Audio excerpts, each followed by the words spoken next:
This is the story of freedom. The freedom to explore the world. The freedom to shine bright. The freedom to grow. The freedom to fly. The freedom to learn. The freedom to try. The freedom to dream. The freedom to create a better future. The story of progress of India is the story of TCS.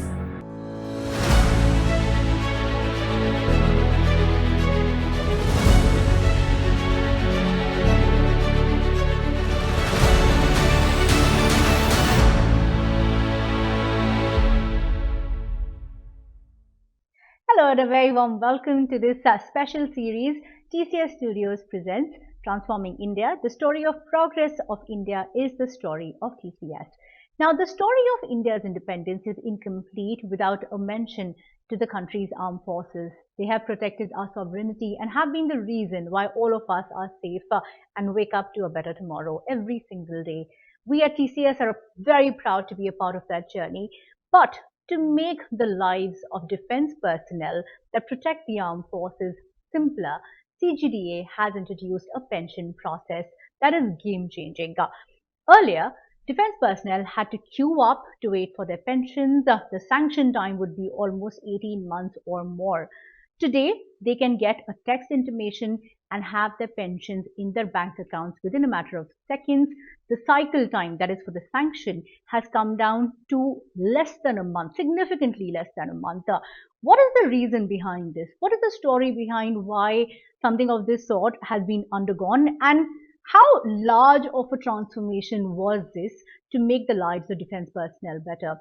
Joining us today is a very, very special panel. I want to start by introducing Mr. Praveen Kumar, the Additional Controller General of Defense Accounts. Joining us are our very own TCSers, Anshu Tandon, the Program Manager at SPARSH at TCS, and Rakesh Lunia, the Head of DigiGov at TCS. Thank you so much to the entire panel for joining in.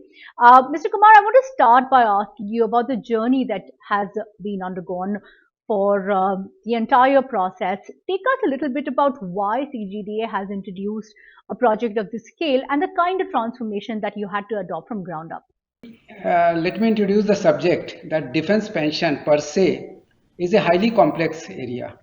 The defense, there are more than 100 types of pensions. Defense pension itself is a complex area, but defense pension is almost many times complex than normal civil pension. And you can very well visualize that our armed forces are deployed in the border, far-flung areas. They are working in a very inhospitable terrains. A lot of casualties do happen. So the government and a lot of disabilities do take place, like that the prolonged exposure to hostile environment make them disabled in many walk of life and which they come up. So they are entitled for several types of pension, which is generally not applicable in a civilian pensioners. So the defense pension and the sheer number, I can tell you that more than 30 lakh, 32 lakhs to be precise, defense pensioners are there. Every year, 80 to 90,000 new pensioners get added. So as a result of this, we used to have till 2016-17, we used to have manual process where the manual PPO pension payment order, which is called, used to be issued. Now the government thought that why not we digitize the whole process with the sole motto that right pension at the right time. So the objective was there that the armed forces should be given better facility and to ensure that they are able to get the pension on time and correctly, disbursement takes place correctly. This pension used to be disbursed through our banks, mainly public sector bank, and there were a couple of private sector banks also. So what used to happen that the pension payment order used to be issued to the banks and the banks used to disburse. But several times due to pay commission that used to come, like fourth pay commission, fifth pay commission, sixth pay commission, they used to bring their own complexity. The pension used to be revised every time. and the revised pension used to be dispersed. So there were a lot of grievances coming from the pensioner fraternity. You see, the thing is there that the revision of pension is not automatic. It used to be done, Yeah. and a pensioner, the defense pensioner, I can tell you, unlike civil pensioner, they join at a very young age. The armed Correct. forces, to keep it young, they induct at 15 to 17 years of age. The people get inducted. They serve for 20 to 25 years, then they are out. But the pension is continued for 60 to 70 years post retirement, and within that period the family pensioner also comes into the play, and then the dependent person of that pensioner also is to be given pension. So normally a person will serve for 20 years, but the pension is to be given for 70 to 75 years. That is our assessment. So due to so many changes that will happen in 70 to 75 years journey, it was thought that why not we digitize the whole process, so that at any point of time, if we have to make any amendment changes, we can do it through digital mode. So the technology can be used. And the government of India uh, issued the order for Digital India initiative. The government decided that why not we, the common citizens, should be given this digital advantage, and that is how the SPARSH was conceived.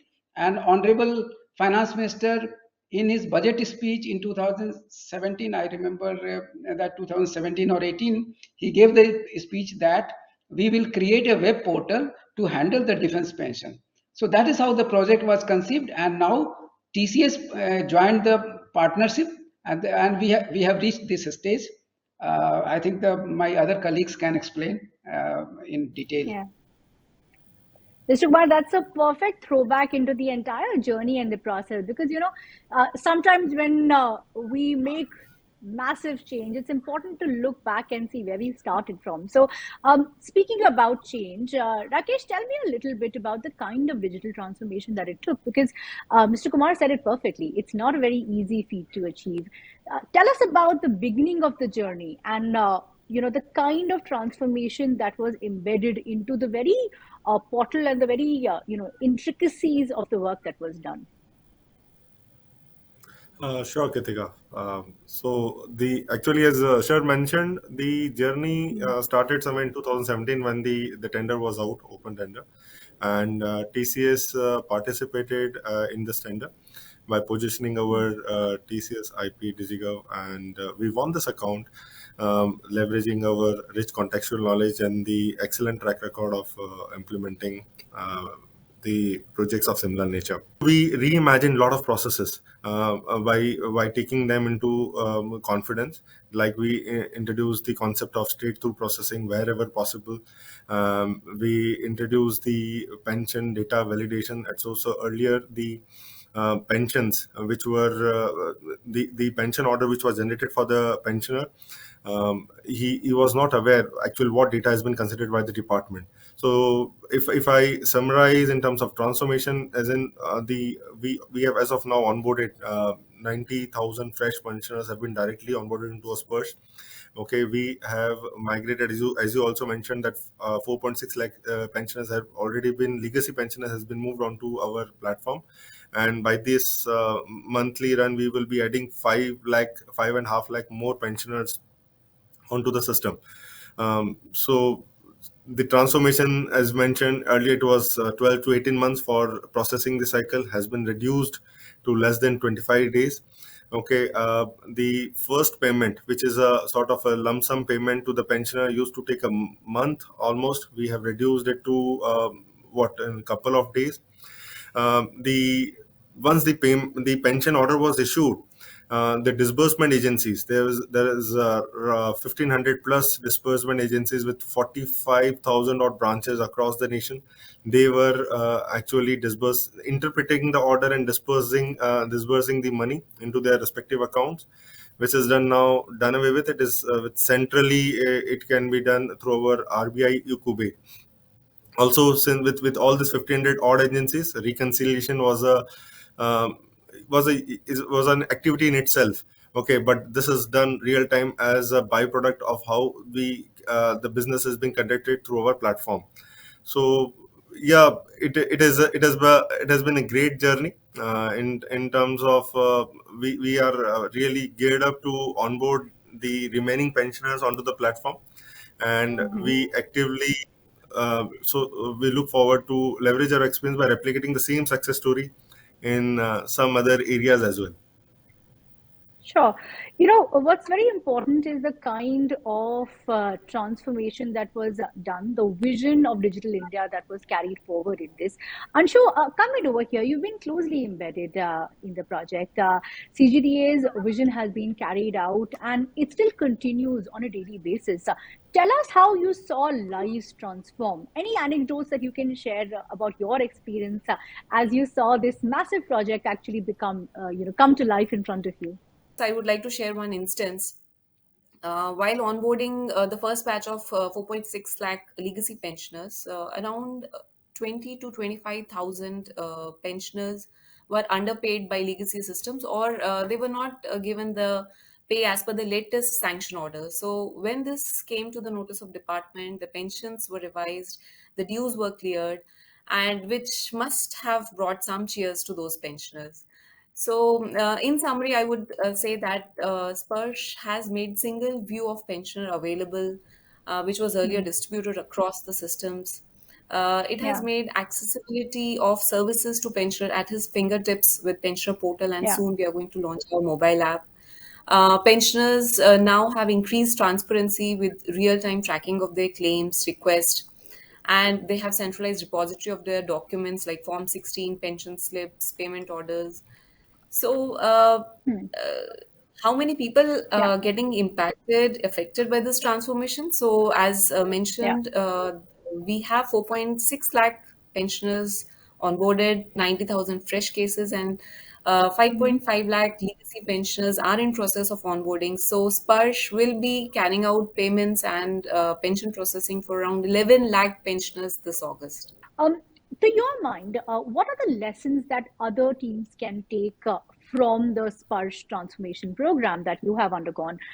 What, to your mind, are the kind of transformation changes that can be adapted across digital India? From your perspective, considering you've been a pioneer in this field. Now this technology can help us. We can immediately switch over. Yeah. As I said, that any future order, if at all government issues, and they ask us to implement the impact, we can immediately implement it. Number one. Number two, that many times the government policy is dependent on the experience of the system. In the legacy system, we were unable to give the correct input to the government for Mm. taking any policy measure. Suppose certain policy is to be implemented and government asks the data, Acha, what is will be the impact of this decision? We were unable to work out because it was a manual system. The disbursement is to be done by the banks. Now everything on the single source of platform.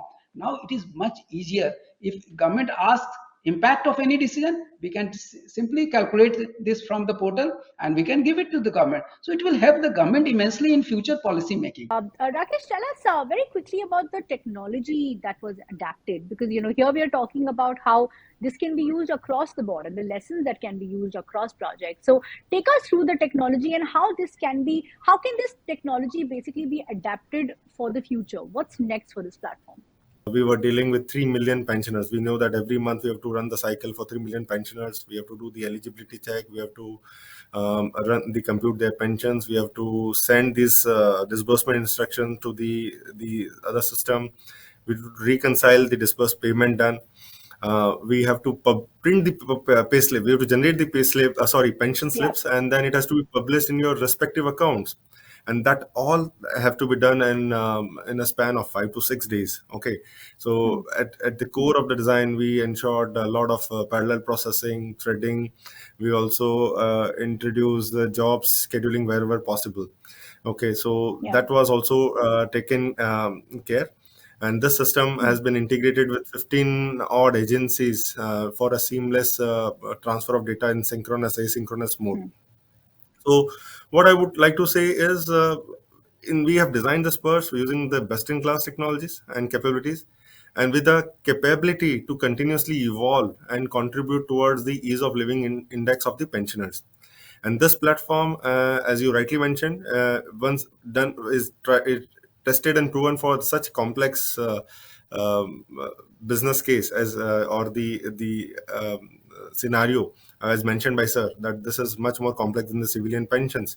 So this can be easily replicated for the other scenarios, other use cases, and also we are actively looking to how can we leverage this learning globally for other nations as well. Anshu, tell me, what else can be used? What are the other capabilities that can thereafter be unlocked? Because, one interesting point that Mr. Kumar made, and all of you have touched upon, is that the system is also evolving. It's continuously agile. It is changing with the time, changing with the requirement, and that fits the whole growth and transformation agenda beautifully.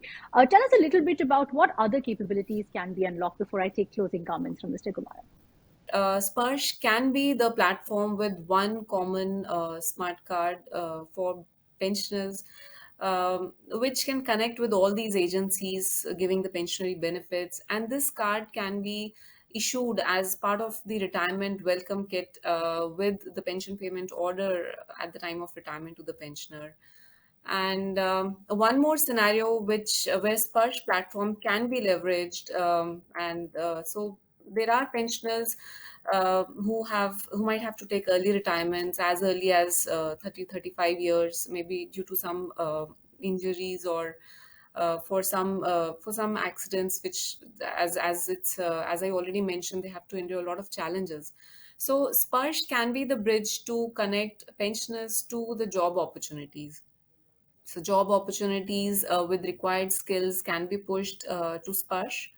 And with all the pensioner data available on SPARSH, SPARSH can carry out profiling, do skill gap analysis, identify pensioners for training and skill development. And once the skills are updated in SPARSH, the pensions can be mapped to these opportunities. So these are the few scenarios which can contribute to the enhanced ease of living of pensioners of defense. And likewise, this can very well work with the pensioners for railways, post retirees at state or central level. So yeah, so this is what we could think of with this platform. Wow, that's a lot that CGD and TCS are trying to achieve together. Closing comments then, starting with Mr. Kumar. Mr. Kumar, in a nutshell, how do you think CGD and TCS have together contributed to the vision of Digital India? And what does 75 years of independence mean to you personally? I have been seeing the result that 99% of the new pensioners are able to get the sanction. The pension payment order are issued to them before retirement. And similarly, on the disbursement front also, we are able to make the disbursement to most of the people within 7 to 10 days time. It's a huge change. And this change has happened because of the partnership and because of the directive given by the government of India that let us digitize the whole process from end to end, from initiation to sanction to disbursement. All three stages must be combined through digital technology so that our pensioners are given due benefit. So it is impact is tremendous in my opinion, that the SPARSH project, which is called the System for Pension Administration in Raksha Mantralaya, the acronym was SPARSH, is a game changer in all respect, in all facet of life, I can only say. And Ansu has already explained the benefit, the offshoot that will accrue subsequently once the fully implementation will take place. It will have the complete data bank available, and whatever manner the data can be utilized for the benefit of our people.